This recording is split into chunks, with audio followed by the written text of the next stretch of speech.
about. Yeah. He raised up the question in Parliament today. Next day morning, literally, Central Office told Chennai office to file a vacate stay petition. Next day, for nearly a month and a half, they did nothing. And the next day, that is when I realized, parliamentary MPs have the kind of power they have. Certainly. They misuse it, but the next day they did that, no questions asked. So what stopped them from doing it for for nearly a month and a half? Before that, yeah. It is all your people. You selected them. They are going to work for 35 years in your bank. Still, you don't give a shit. That is the typical management attitude in India. And the people who work for, finally we joined. I'll tell you, this is the last piece of the thing. I told everybody, the 120 people, we all assembled, in that, it is a residential, the rooms and all that. Even if you're local, you're supposed to come and stay and eat there for 10 days, 15 days, and maybe 2 weeks or 3 weeks. I don't know. So I said, hey, we have been out of a job. See, when we are supposed to join on day one, we joined only after 2 months or something like that. I said, let us write a letter to the bank and tell them you should pay us for that period, because we all resigned jobs, we have families. So you should pay us for 2 months. Again, I could hardly get 10 people to sign it. Yeah. People are afraid. Yeah, they say, they are saying, they'll be victimized. What is victimized to me? What will they do to you? Will they beat you up? Will they, they cannot transfer all 100 people. They can try, if it's 1 or 2 people, because they can send them to some place, godforsaken place. And in Reserve Bank, there are you're all in major cities only. Why? And still only 10 people. And we never got the money. I still got the form. Yeah. Tell me. So, this is the this is the activism is needed when these big organization, whether private or public, do something stupid, and that put lots of young people, talented people in great trouble. The point is, nobody want to stick his or her neck out, and they afraid. Still people afraid to take a stand. Correct. Yeah, exactly. That is what I'm saying. It is a psychological, blueprint of so many educated Indians, that the things are right, they are being discriminated, they are at loss, but they still don't want to, take a stand and speak out. And this is, I sometimes, do engage into some kind of activism, writing letters and all that about to the government or institutions, all that. And I find the same kind of attitude which you have felt so many years ago. Yes. So, this is what is your experience. Most of people have similar kind of experience. And now switch to USA, then you got this, job with this kind of a struggle, right? So how you ended up having a job in Federal Reserve Board, and what happened actually, you can Okay. So briefly. anyway, so I spent the next 4 years or 5 years, something like that, in Reserve Bank. I was posted to Calcutta, I think. Calcutta, Guwahati, I forget which one. I didn't want to go there either. I want to stay in Chennai, because at Right. that time I had got, no, the reason, there is a more compelling reason.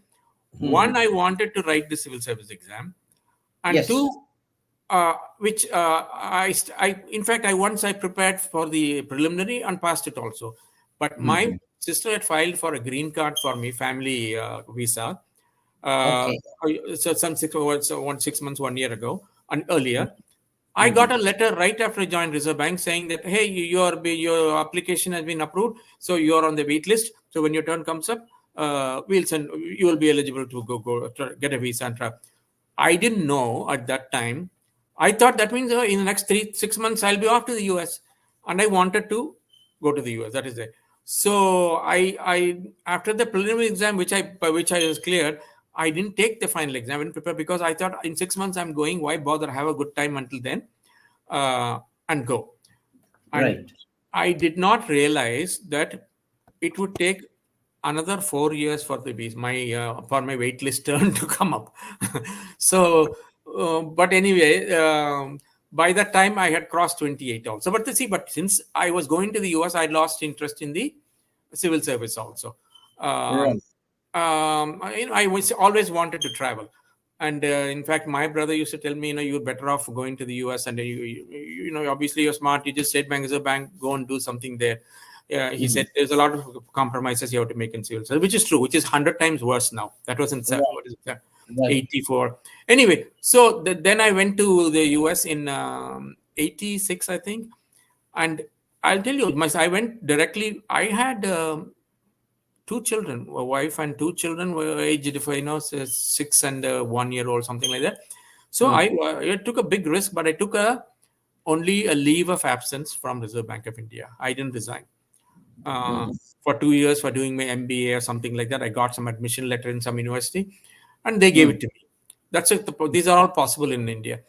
And so when I came here, I didn't know how to even apply for a job. I didn't know how to write a resume. Those days, not pre-computer days. Even if a resume, you have to type up a computer, and I didn't know how to type. I didn't have a computer, so it was very difficult. So initially, I went and stayed with my sister just for a month or month and a half, and it's very tough, with two children. She had three children. It's not easy.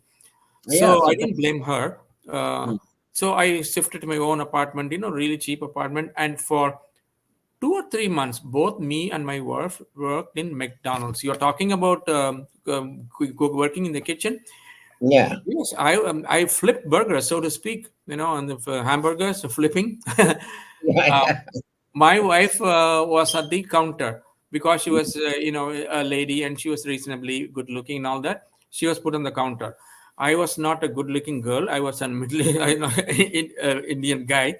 So they put me in the back in flipping burgers. They promised, after 6 months, we'll try to put you in the fry machine. and Mm. at that time, Madhav Singh ji, the minimum wage Mm. was $3.35 an hour. Mhm. Now in Washington state, I think it's 15 or 18. Everywhere it's over 12, 15, something like that.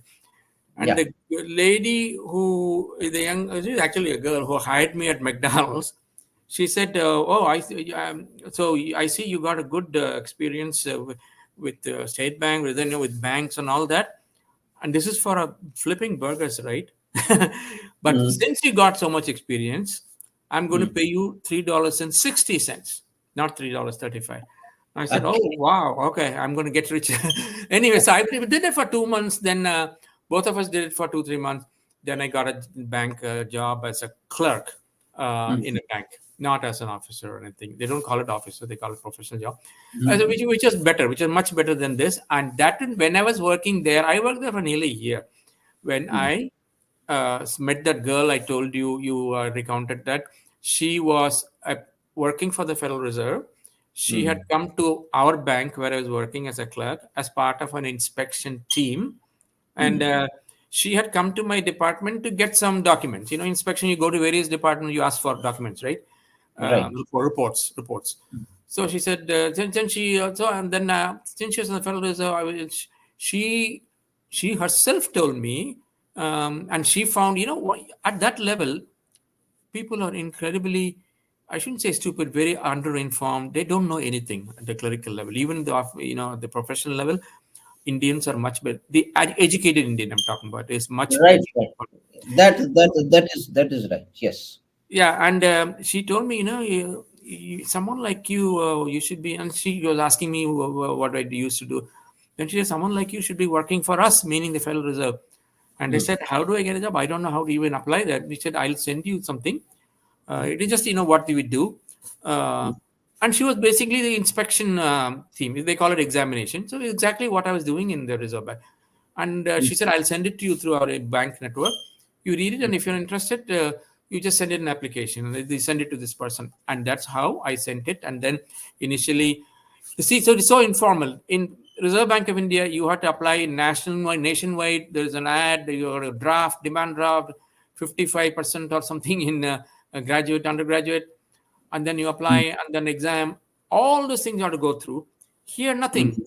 She she sent me this, and she also told me who to send it to. She said, I'll also send my examination, the chief, that you will be applying. That is all it takes. And then there are no rules, no minimum qualification, nothing. And this was for a professional job, for as a bank examiner, they call it. And Right. so then the HR department, again, some there are also individual matters. And then she was a black person, all that. She said, okay, I didn't hear back from them. So I asked her. Then I had I said, why wasn't I even called for an interview? There's no exam or anything there. Yeah. Then she told me, because they are not. This is Mr. Ram Ram Kumar. This is important that there is no exam. No. Somebody picks up you. Comes to know about your skill set or experience, and then she and he knows that her organization can utilize this skill, and then they start the process of hiring you. Right. So there was no Absolutely, exam. absolutely. And this is done. This is Hmm. one branch, not branch. I told you they're independent banks and under the umbrella of the board. This is Yeah. Federal Reserve Bank of Richmond. Everything is done locally. From the president, president is hired by the board, but then he hires everybody up to the chowkidar. He hires, and in the Oh, department examining our department is called Department of Bank Supervision, doing the examination inspections, and they did their own recruitment. They hired if they needed 20 bank examiners, they hired our 20, no reference to anybody else. And the important thing is not only you said that they meet Madhav Singh, and he seems to be a good qualified, he seems smart. Come and talk to us. I'm convinced the chief, the head of the department is convinced we'll hire you. At the same time, they had a 2 week initial, what do you call it, orientation course, something like that. There are right. 4 or 5 of us. Hmm. Then they'll go through a lot of exercises, banking and accounting and all kinds of tests. If they find that you're not up to it, on the 15th day they tell you, I don't think you can do this job, go home. Right. That has happened. It happened to not in our batch. The next batch, someone they found that he wasn't able to do it. True. True. True. Anyway, so even then, at that, she said they are not convinced you can write. The reports are in English, and Hmm. to communicating with the banks, the findings and all that, it has to be in English. They're not convinced you can, like, you have that kind of language skills since you're new here. Then I wrote to her after some time. Hey, I was educated in English, Hmm. and everything I've done, education, my State Bank of India, Reserve Bank of India, everything of the tests were in English. So English is my second language. Only that I'm not born here. So I'm surprised to hear this. Hmm. And then she said, "Oh, so and so wants to interview you in the department." Then I was told later. I found out much later when I wrote that second letter saying that I don't understand because I should have been called for an interview. Interview, you find that something I'm not able to talk intelligently about banking or accounting. I can, but on paper I have more experience than all the recruits you take. I know, they're all mostly fresh recruits. I have a postgraduate degree and I have worked for a central bank Hmm. in examination. I'm surprised. Then they told me that she thought as a kind of that I would file a case against them. Hmm.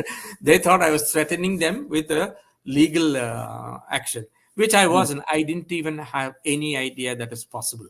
Now I Hmm. know it is possible, but that is Yeah. not intention. I sincerely said, "Why aren't you calling me?" That, but anyway. So finally, some guy hired me again. It was this guy had spoke to me for exactly 5 minutes, asking me about banking. I started saying, "Hey, what do you do when you go on an inspection? What are all the things you look at?" I said, assets, liabilities. Within 3 minutes, he said, "Okay, you convinced me you know banking. But you don't have an accounting course. So I suggest you just enroll in an accounting course, just a one in the university, part-time accounting course, because on paper it looks good. So you do that." I enrolled for an accounting course and I ended up getting an A on it. But before he sent out and after a month or so, I got the call that, we are making you this offer. He told me later that I said, I had not finished my accounting course. He said, no, but I spoke to your professor Hmm. in the university. He said, you will definitely get in. He spoke very well of you. See, that is the kind of thing that is all, if the individual is convinced, there are no rules, strict rules, and so in triplicate signed by a gazetted officer, nothing like that. Yeah, tell me. So this is the basic thing that in America, a new migrant from other country with a considerable experience in whatever he is being offered or looked at is able to get, it doesn't have to go through that bureaucratic process. And what is the purpose of this bureaucratic process? That everything, there should be no favoritism. What is the basic purpose? And the able and skilled people must be hired and all India level, and then there are quotas and all those things. But ultimately, I mean, we have a very, very inefficient, opaque, and oppressive, and also arrogant, the hierarchy in the government sector, and sometimes in private as well. So this is the basic, what differentiates America, that whenever a person lands up there, whether he can cook chicken or he can, cook well, whatever he can, or he is an engineer or a financial expert or a banker like you, his skill will be utilized. And India, we have a history of underutilizing or totally demotivating for so many things, the kind of culture we had. So that has been a very, very interesting, you told about your experience getting a banker's job in India, how difficult it is, then one bank to the Reserve Bank, and then, you are being picked up from a restaurant. This is very incredible. It doesn't happen in India. It wasn't in a restaurant, Oh, it was within a bank though. and, But the restaurant theme, I like the theme, but it is. yeah. This doesn't happen in India, because everything has to be in a controlled bureaucratic fashion. So now we switch the subject to, very interesting times. We have very conflicting and times. As a banker, how do you look at this electoral bond drama being staged for such a long time, with absurdities and every aspect, the whole thing? Just to give you a perspective, I've been telling some friends that, well, only one ministry of government of India, which is road, transport and construction, Mr. Gadkari, uh, he has spent 50 lakh crores in last 10 years. A bridge which is made in Mumbai recently, which was planned in 1960s of old Nehruvian dreamland, was got only executed after 64 or something, some years, and that costed 18,000 plus crores. And what is the electoral bond amount all the political parties got in so many years, after 17, 18, or 5, 6 years, is 20,000 crores. And not one political party has got it all across. The TMC has got the second number of account, and also the Congress. So what is this all hallagulla about? How do you, as a banker, how do you look at it? uh, One thing before I forget regarding, I just wanted to add because that's important. Yeah. Regarding the Reserve Bank, when I went and met all the newspaper editors, and they all put it on the front page, almost all of them, Yeah. except one Hmm. who refused to entertain my request. Can you guess Okay. who that might have been? It can be a very, very wild guess. I don't know. No. If I tell you, you'll say, okay, that figures. The Hindu. Oh, so this is very interesting. So they didn't want to criticize the banking system and government. This is very interesting. Yes, the Hindu in those days, even now, these nowadays they become totally woke, communist, all those Muslim and all that. But in those days also, they had no a sense of public service or being, so for the people. All they wanted was government ads, and that is all they were interested in. They were supposed to be a good paper, a reliable paper. I didn't like their English; it was very old styled, but still, they usually you didn't find rumors and all that. If it appeared in the Hindu, it was found to be reliable almost all the time. Now, but the other side, and it was totally 100% Brahmin in those days. There were no non-Brahmin Hindu. I mean, and this is very interesting. For a long time, people who were preparing for UPSC and all that, they were told that, okay, to be, pick up the right kind of language skill and subject skill and perspective, you have no option but to go read Hindu. Even in I the mean, north, reading Hindi newspaper, Hindu in English newspaper, it's an English newspaper, is a must for the UPSC, people preparing for it. this was the feeling even in the north. You're saying? Yes, yes, it was in the north. It has been propagated. Okay, I will tell you. Yes, Mm, but in my opinion, even since my colleges, I used to dislike the Hindu for their mm, language, old style, grandmothers, grandfathers English, and especially the Brahmin gentlemen, old style. They all wrote, their sense of revolutionary action for anything. If they mhm, found that something was not right on the street, a street has been dug up or something, what will they do? The only activism, the height of activism actually, is to write a mm. letter to the editor. That is Yes. all. It never went beyond that. So that is the same attitude. But anyway, then Hindu was totally Brahmin then, run by Brahmins only, all the correspondent Brahmins. And the guy who spoke to me, some kind of a senior journalist there, I don't know, reporter, he came out and said, "What is, what do you want? This is what it is." He said, uh, I said, "Can you publish it?" I said, I told him, "See, Express has published it. Mhm, You give it to me. It will mhm, take at least 15 days because we have to contact our Bombay office, who will then find out, make inquiries to the Reserve Bank. Only then we can publish. Think about publishing." I said, "I am showing you the Reserve Bank letter to mhm. me, and I'm showing you the reports from the other newspapers. Can't you just publish something based on this? Would you be lying, or what would I gain?" He said, "No, no, we have our procedures." So that is the attitude of the Hindu. Okay.